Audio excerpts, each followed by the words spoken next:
అయితే మళ్ళీ ఒకసారి పాలాభిషేకం. అంటే ఉమ్మడి రాష్ట్రంలో ఈ పాలాభిషేకాలు ఇవన్నీ కూడా ఎప్పుడూ జరగలేదు వాస్తవం చూస్తే.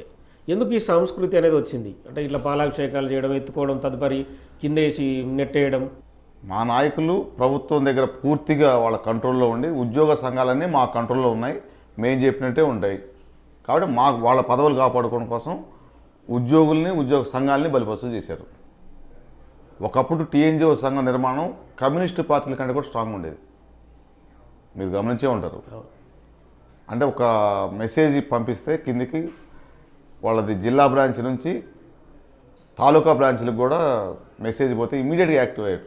ఒక కన్స్ట్రక్టెడ్ యూనియన్ అది కన్స్ట్రక్టివ్ మోడ్లో ఉండేది. అవును. దాన్ని ఏ స్టేజ్ కంటే కోర్టుల చుట్టూ తిప్పి వీళ్ళు నామినేట్ చేసి అపాయింట్ చేసే స్టేజ్కి దాన్ని ఒక చిన్న భిన్నం చేశారు. అయినా వాళ్ళకి కొంత ఇప్పుడే పూర్తిగా కాకుండా కొంత నిర్మాణం అట్లా ఉంది 10 ఏళ్ళైనా. ఇక చిన్న సంఘాలు అయితే ఒక 100 మెంబర్స్ ఉన్న డిపార్ట్మెంట్లో 5 సంఘాలు. వీళ్ళు ఇష్యూని గవర్నమెంట్కి మీరు డిసైడ్ చేసుకున్నామన్నప్పుడు 5 సంఘాలు ఎవరు డిసైడ్ చేసుకుంటారు? ఎవరికి వాళ్ళు అప్పుడు పాలసీ మ్యాటర్ ఉండదు, ఇండివిజువల్ బెనిఫిట్ చూస్తారు.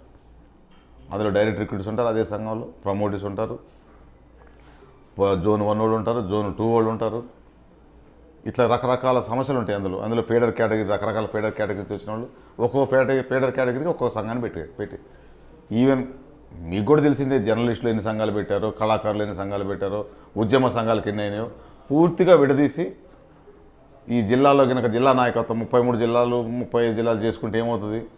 ఒకళ్ళు ఇద్దరు నాయకత్వం పోయి 33 మంది నాయకులు వీళ్ళు ఎప్పుడూ కలవరు వీళ్ళు విభజించు పాలించు అంతే. 33 కలవరు కాబట్టి 33కి అధినాయకత్వం దగ్గర రావాలి. అదే 10 మంది ఉంటే 5 కలిస్తే అది స్ట్రాంగ్ ఉంటుంది, 6 కలిస్తే వస్తుంది. అదే పాలసీ అన్నింటిలో కూడా అప్లికేబుల్ అయినాయి. అది మరి గత ప్రభుత్వంలో అధినాయకత్వానికి తెలిసిందో, మా నాయకులు అంతవరకు వాళ్ళు కట్టారో తెలియదు. కానీ పూర్తిగా ఉద్యోగ సంఘాలకు వాయిస్ గొంతుకైతే పూర్తిగా నొక్కివేయబడ్డది.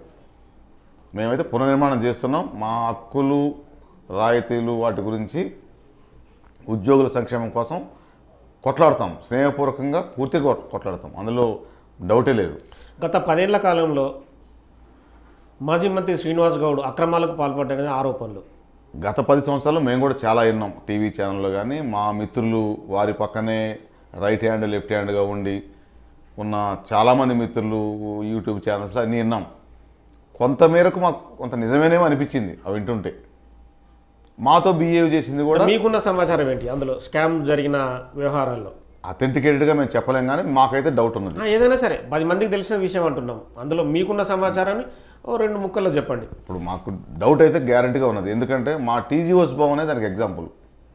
మా టీజీఓస్ భవన్ యాక్చువల్గా ఒక అసోసియేషను 15 ఏళ్ళు అయిన తర్వాత సొంత బిల్డింగు, గవర్నమెంట్లో ఒక మంత్రిగా, ఒక ఎమ్మెల్యేగా, ఒక పెద్ద నాయకుడిగా సీఎం గారిని రోజు కలిసి ఆ స్థాయిలో ఉన్నవాడు ఒక 500 గజం 1000 గజం సైట్ తీసుకొని ఒక బిల్డింగ్ కన్స్ట్రక్షన్ చేయాలి.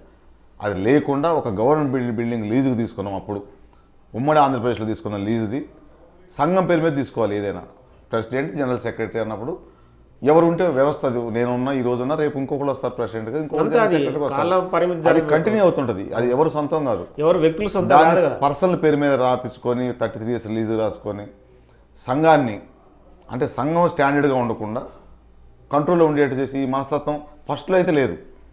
ఫస్ట్లో చాలా బ్రాడ్ మైండ్ ఉండే. దాన్ని బట్టి చూస్తే కొంత మేము కూడా నమ్ముతున్నాం జరిగి ఉండొచ్చు స్కామ్స్ అని. కాకపోతే అతనింటికి ఏం జరిగిందంటే మేము 10 సంవత్సరాలు లేవు. ఈ మెంటాలిటీ బట్టి చూస్తే మేము కూడా జరిగిందనే నమ్ముతున్నాం. 33 ఏళ్ళు అంటే చాలా పెద్ద విషయం కదా. అది క్యాన్సిల్ అయింది, గవర్నమెంట్ క్యాన్సిల్ చేసింది. అసలు లీజ్ ఇవ్వడానికి హౌసింగ్ డిపార్ట్మెంట్కి లేదు, అది ప్రభుత్వం ఒత్తిడి చేశారు, తీసుకున్నారు గత ప్రభుత్వం. అది ఒక్కటే కాదు, మా సంఘానికి నిర్మాణం అంటే ఎట్లుండాలి, మనం ఉన్నా లేకపోయినా వ్యవస్థ నడవాలి. మనం వెళ్ళాక మనం నాటిన మొక్కలు పెరగాలి, వాళ్ళు నడిపించుకోవాలి. పూర్తిగా దాన్ని ఆల్మోస్ట్ అబాలిష్ స్టేజ్ తీసుకొచ్చారు. జిల్లా బాడీలు లేవు. ఇంకా కొంత మా సభ్యులు జిల్లాలో ఉన్న నాయకత్వం వాళ్ళకి అథెంటికేటెడ్గా కమిటీ లేకపోయినా కొంత సైట్లు తీసుకున్నారు, కొంత బిల్డింగ్లు కట్టించి. అంటే అదేదో బిల్డింగ్ ఎవరి property, government property. Any association building కానీ గెస్ట్ హౌస్ కానీ గవర్నమెంట్దే, వ్యవస్థ నడుస్తుంటుంది.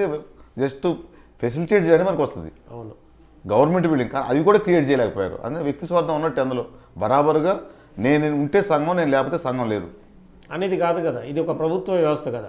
ఆ ఆలోచన ఉంది కాబట్టి ఇందులో కొంత స్కామ్ జరిగింది అంటాను, డౌట్ పట్టాను. మాకు మా మెంబర్లు పడంటే మేము కూడా డౌట్ పడుతున్నాం. ఇప్పుడు అవన్నీ సరి చేయడానికి ప్రయత్నం చేస్తాం, గ్యారంటీగా చేస్తాం అవన్నీ. ఇంకా తప్పదు, అంటే మీరు టీజీయూగా ప్రెసిడెంట్గా ఎన్నికయ్యారు కాబట్టి ఖచ్చితంగా మీరు గతంలో జరిగిన అక్రమాలు కావచ్చు, ఒక వ్యవస్థ నిర్మాణం చేయడంలో కావచ్చు, మీరు ఖచ్చితంగా ప్రభుత్వం దృష్టికి తీసుకెళ్లాల్సిందే. ఆల్రెడీ చాలా వరకు తీసుకెళ్ళాం. ఇప్పుడే కొత్త ప్రభుత్వం కాబట్టి అన్నీ ఒకేసారి ఉద్యోగుల సమస్యలు ప్రయారిటీ ఉంటుంది, కానీ ప్రజలకున్న 6 గ్యారెంటీస్ కానీ మిగతా ఉన్నాయి. ఉద్యోగులది కూడా ప్రయారిటీ ఉన్నా కొంచెం లీస్ట్ ప్రయారిటీ ఉంటుంది స్టార్టింగ్లో. తర్వాత పార్లమెంట్ ఎలక్షన్ తర్వాత మేము కూడా పూర్తిగా అన్ని సమస్యలు ప్రభుత్వం దృష్టికి తీసుకెళ్తాం. మిగతా సంఘాలను అన్నింటినీ కూడా బలోపేతం చేస్తాం. మాతో పాటు ఉన్న సంఘాలు మేము ఏది చేయాలనుకున్నామో మా సోదర సంఘాలన్నింటినీ ఒక జేఏసీగా ఫామ్ అవుతాం. ఉద్యోగులు, ఉపాధ్యాయులు, కార్మికులు, గెజిట్ అధికారులు, out sourcing, temporary, pensioners, senior citizens, ఇట్లా చాలా ఉన్నాయి మావి. అన్నిటినీ తెలంగాణ అడ్మినిస్ట్రేషన్లో ఎట్లయితే అన్ని ఉద్యోగ సంఘాలు ఏకతాటిపై వచ్చి పోరాడినాయో మళ్ళీ ఉద్యోగ సంఘాలుగా అందరినీ ఏకతాటిపై తీసుకొస్తాం. సో మీరు ఇందాక అన్నారు ఈ పెన్షన్, ఈ మిగతా వ్యవహారాలని చెప్పారుగా.